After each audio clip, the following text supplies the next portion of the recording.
It was a Sunday evening in the spring of 2017 when Jade woke up on a sofa in South London to discover she was half naked, with her necklace lying broken on the floor. The 24-year-old, originally from St. Ives in Cornwall, had the intense feeling she had been penetrated and thought she had been raped while she slept. 3 years later, and just days before the man charged with raping her was due to stand trial, lawyers from the CPS called her to an urgent meeting at a police station. Her case was being dropped. The CPS lawyer explained that 2 sleep experts had given their opinions on her case.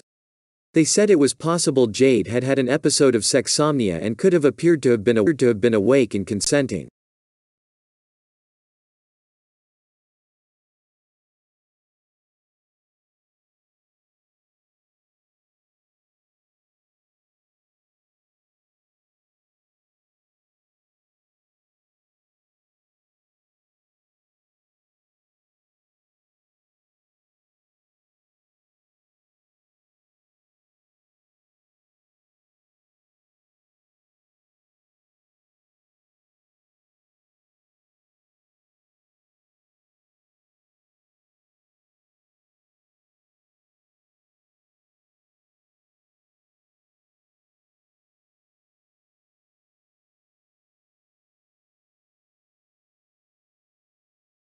Leonard Cheshire and United Response submitted Freedom of Information requests to 43 police forces in England and Wales and 36 responded. It found that out of more than 11,000 reports, 99% of cases went no further. The National Police Chiefs Council said it wanted to understand the reasons behind the low number. Hate crime is an offense which targets a victim's protected characteristics, including their race, religion, sexual orientation or disability. She has hereditary neuropathy with a liability for pressure palsies, HNPP, a rare condition with similar symptoms to MS, and often uses a wheelchair. On one occasion, while waiting for her boyfriend outside a shop, 2 drunk men grabbed her wheelchair and pushed her down the road while making sexual comments.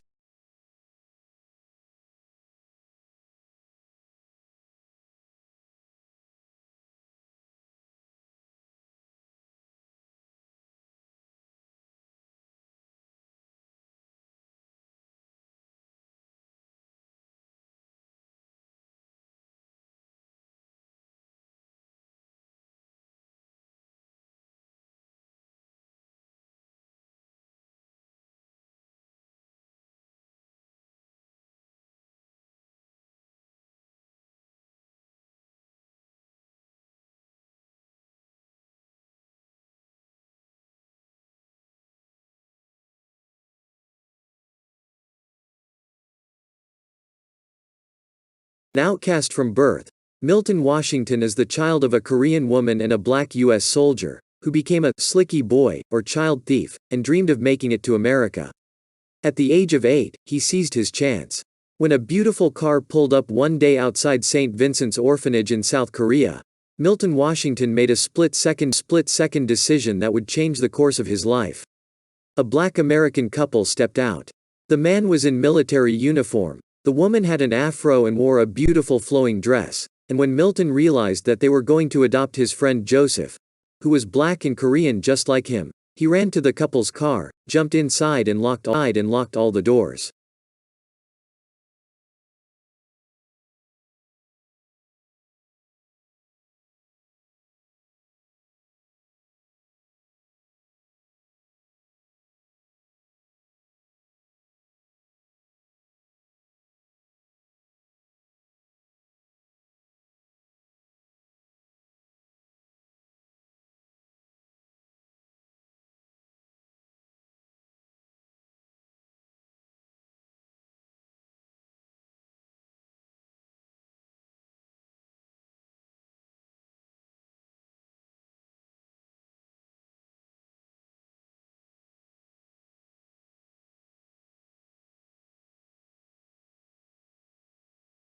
Anne Hegarty is best known as her ruthless television alter ego, the governess, who regularly puts wannabe quiz champions firmly in their place on the chase.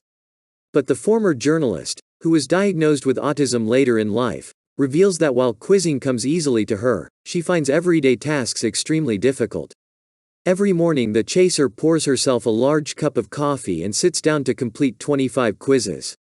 She says it's the easiest part of her day. After that I do the difficult stuff, like going upstairs and having a shower and getting dry. And then putting some clothes on and making sure they are clean, and then actually getting myself out of the house.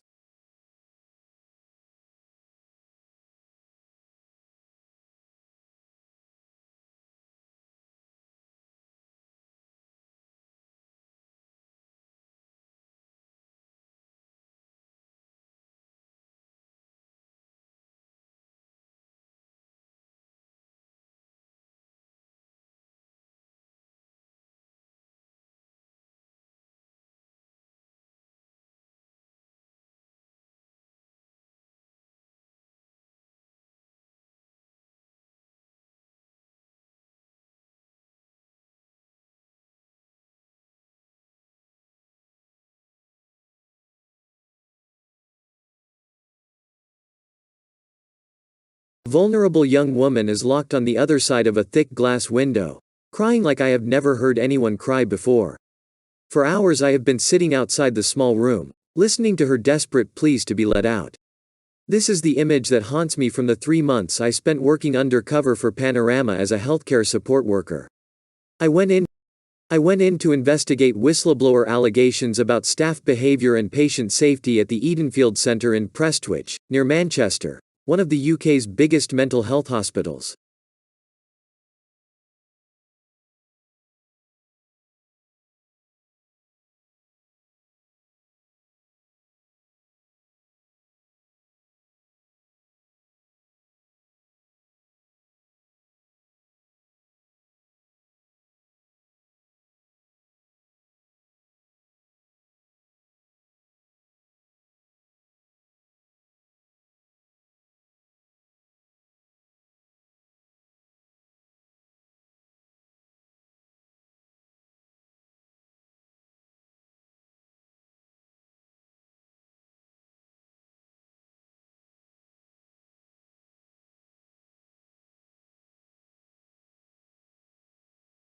Imagine if your face had been digitally edited into a porn video without your consent and then shared on the internet.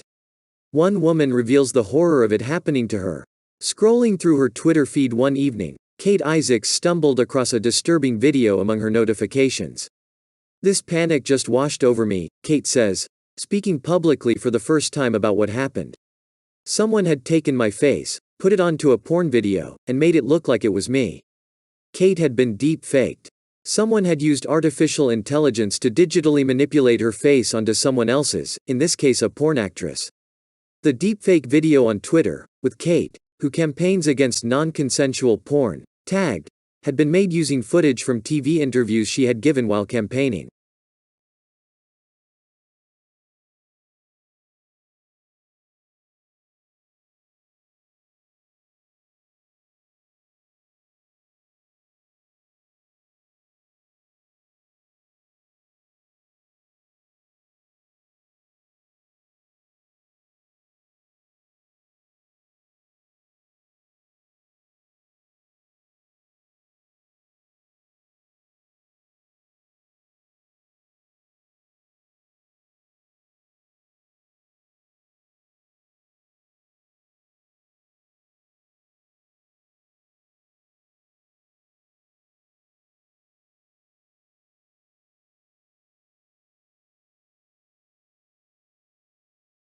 The first generation who came to post-war Britain from the Indian subcontinent arrived with as little as £3 in their pockets, all the money they could bring in under strict currency controls.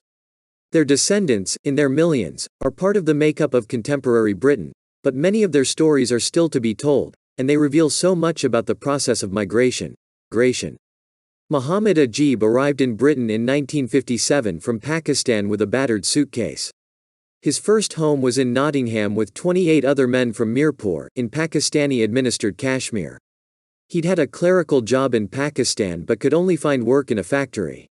"I cried at night in my bed," he confesses. "I wanted to go back but I didn't want to be seen as a failure. I thought, I'm a determined young man, I want to succeed by hook or crook in this country, and that carried me."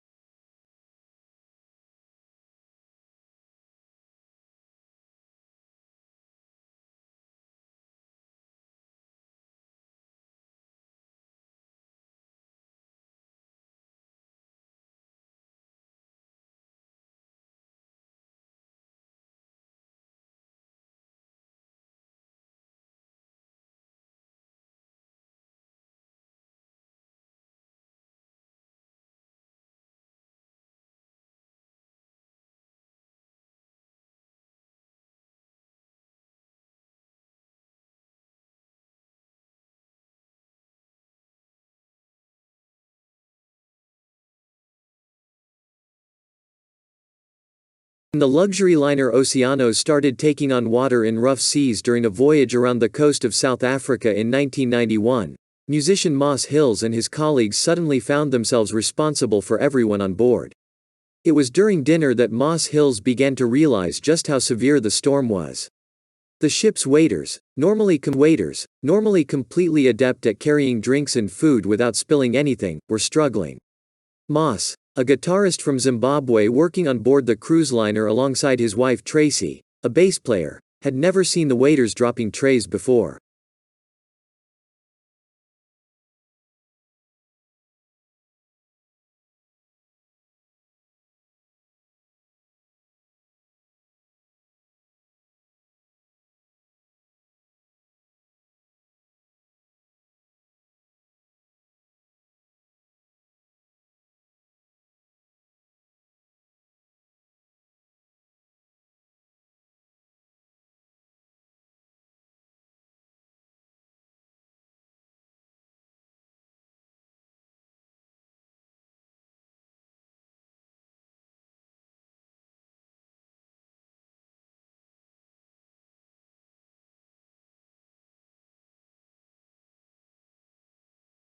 Some British farmers are calling for a ban on the UK production of toxic weedkiller paraquat, saying studies suggest it could be a factor in the onset of Parkinson's disease.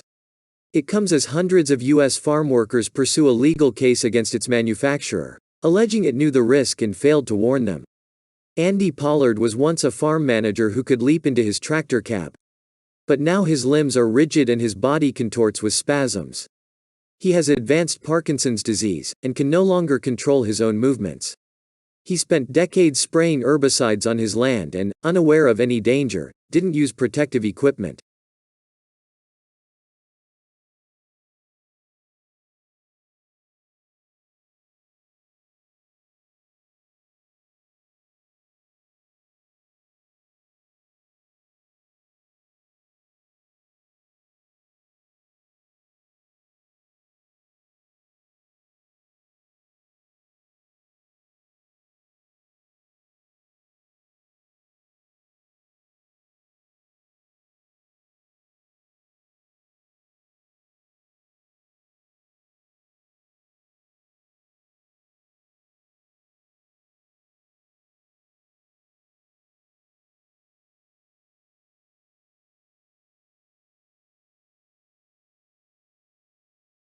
On Friday, the 2nd of April 1982, Argentina invaded the British overseas territory of the Falkland Islands. It had claimed sovereignty over the islands for many years. The country's ruling military junta did not believe that Britain would attempt to regain the islands by force. The ruling military junta was wrong. Britain, under Prime Minister Margaret Thatcher, assembled warships, refitted merchant ships and sent a task force 8,000 miles, 12,900 kilometers, across the globe to the South Atlantic. Over the next 10 weeks, 649 Argentine military personnel, 255 British military personnel, and 3 Falkland Islanders were killed.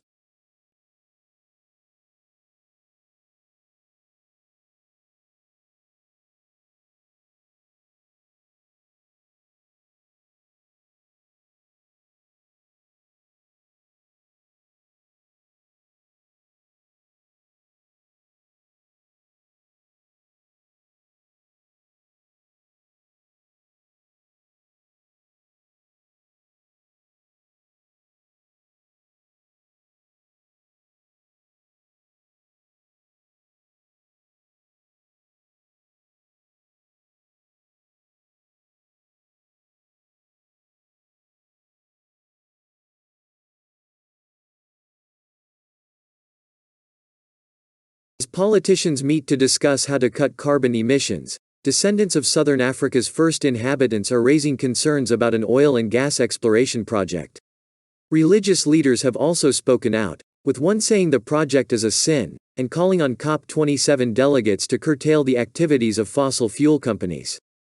In the southern African country of Botswana lies one of the largest inland deltas in the world, a landscape the UN has called exceptional and rare in its beauty. A Canadian company, Reconnaissance Energy Africa, Recon Africa, believes there could be a wealth of oil and gas under the ground in the north of Botswana and neighboring Namibia.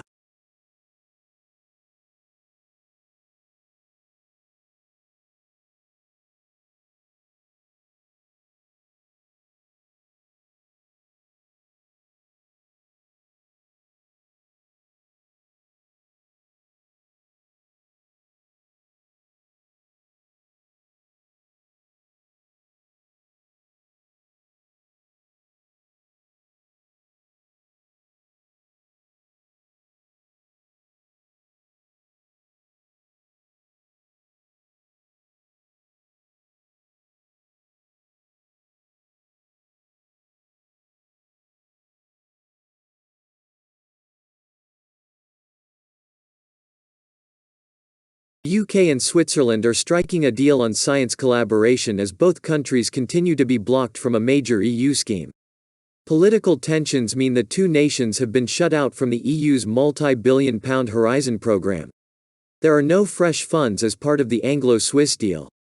But Swiss ambassador to the UK Marcus Leitner described it as a political signal to researchers to deepen existing ties and find new projects. The agreement will be finalised on Thursday in London. UK Science Minister George Freeman said, "Being a science superpower means deepening our international relationships with leading research and development economies like Switzerland."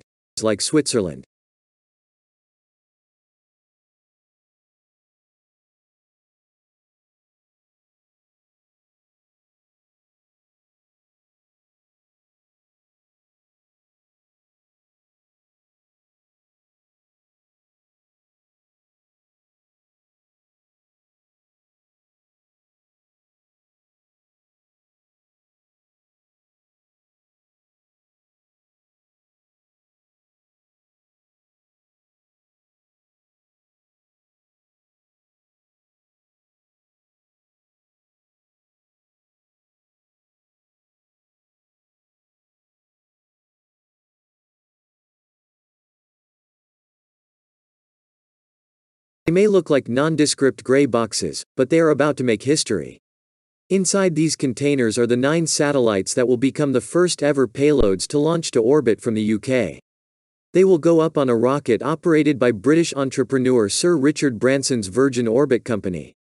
The mission, likely to occur sometime in the next few weeks, will be initiated from Cornwall.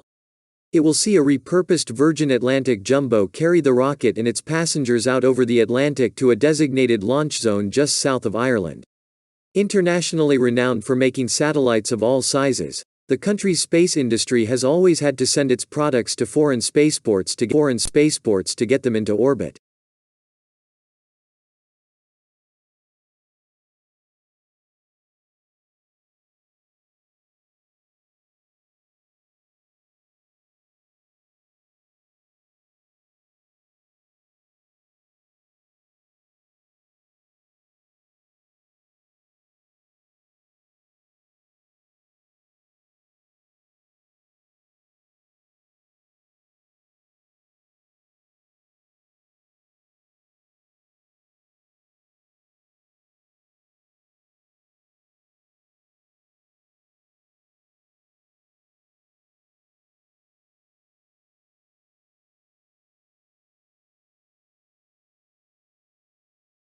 Its updated climate action plan submitted recently to the United Nations, India has mentioned adopting an environment-friendly lifestyle as a key way to combat climate change. But can the country balance this with its economic ambitions? Country signatories to the UN Climate Change Convention have to submit a plan, called the Nationally Determined Contribution, NDC, every 5 years. This details how they plan to reduce carbon emissions, to help slow global warming, and adapt to the impacts of climate change. India's updated NDC includes measures such as reducing the volume of carbon emissions per unit of GDP and cutting down use of fossil fuels to generate electricity.